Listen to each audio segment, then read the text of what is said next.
जिस दिन में तू ना हो वो दिन ही नहीं, जिस जीवन में तू ना वो जीवन नहीं।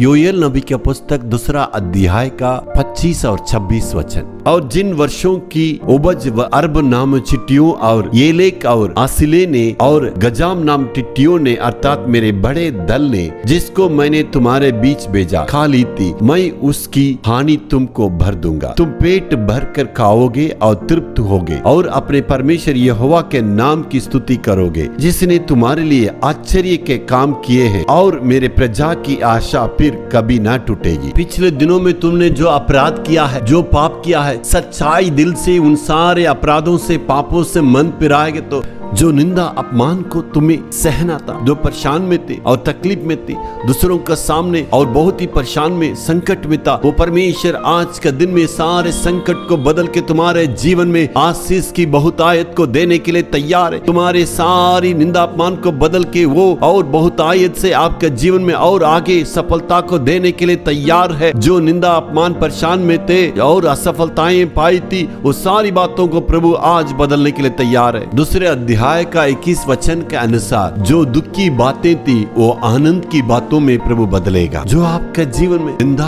और अपमान के कारण था, जिसे आप सोच भी नहीं सकते, फिर से एक बार भी उसे सोच नहीं सकते, उन सारी बातों को आपका जीवन में जो सिर झुकाना पड़ा, औरों के सामने आपको जो है इतना अपमानित होना पड़ा, सारी बातों को प्रभु आज बदलने के लिए वादा करता है। तुम्हारे सोच विचार जो दोष की भावना है, तुम्हारे सोच विचार में इतनी गंदी गंदी बातें आ गई, उसके चलते अपने आप में वो गलत भावनाएं आ गई है और अपने आप को दोषी के रूप में देख रहे हैं। वो परमेश्वर कहता है वो सारे दोष की भावना को बदल के धार्मिकता के रूप में प्रभु आपको बदलने के लिए चाहते हैं। 2 अध्याय का 22 में कहता, जहाँ डर है प्रभु उसको बदल दिया। हे मेरे देश, तुम्हें डरने की आवश्यकता नहीं है, परमेश्वर ने तुम्हारे बीच में बड़े बड़े कार्य किया है। यदि आप मन फिराएंगे तो और एक आशीषों को परमेश्वर रखा है। ओसे के पुस्तक 6 अध्याय का 1 वचन में कहता, जिन्होंने तुम्हें दंड दिया है, जिन्होंने तुम्हें जख्म किया है, जिन्होंने तुम्हें बाधाएं की, वही परमेश्वर तुम्हारे लिए वो सारी गांवों को बदल के, सारे गांवों में मलम पट्टी बांध के तुम्हें तसल्ली देने के लिए तैयार है। तुम्हारे जीवन को बदलने के लिए तैयार है। तुम्हारे जीवन में आशीष को देने के लिए वो तैयार है। आज प्रभु कहने के लिए चाहता, आपने आंसू के साथ बोया है तो परमेश्वर जय जयकार के साथ उसे काटने के लिए अनुग्रह देगा। हालेलुया।